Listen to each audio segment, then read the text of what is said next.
Title: When the YouTube Giant Silences the Digital Debate, RFK Jr. and Peterson Conversation MIA. TLDR.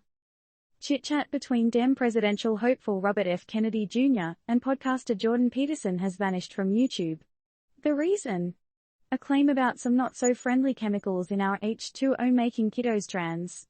YouTube says this goes against their vaccine policy, and down goes the video.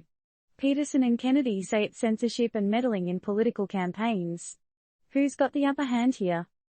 Once upon a digital time, in the bustling world of YouTube, an intriguing conversation between Democrat presidential candidate Robert F. Kennedy Jr. and podcast host Jordan Peterson took the virtual stage. Their topic of debate: a claim as eyebrow-raising as a plastic surgery consult, that certain chemicals found in water are behind a rise in transgender kids. But hold your gasps and scrolling thumb.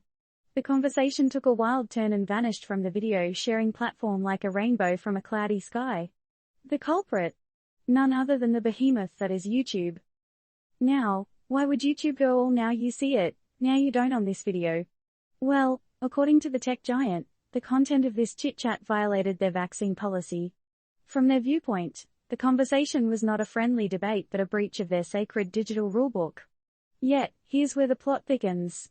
On the other side of the digital ring, both Kennedy and Peterson responded with a big, They took to Twitter, pointing fingers at YouTube and accused the platform of censorship.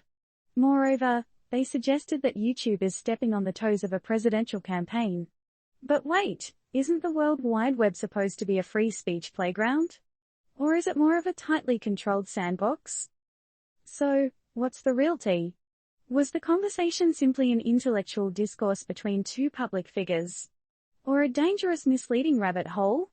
Are we seeing a classic case of the freedom of speech debate, or is this a matter of protecting public safety and integrity? Now, let's flip this over. The concept of freedom of speech in the digital sphere has always been a hot potato. Everyone seems to want a piece of it, yet the line between protection and censorship can get as blurry as a Monet painting. Are platforms like YouTube protectors of our digital safety or controllers of the narratives we can engage with? Hey, we're just here to spill the beans and turn up the volume on what's going down. But we also want to spark a thought or two.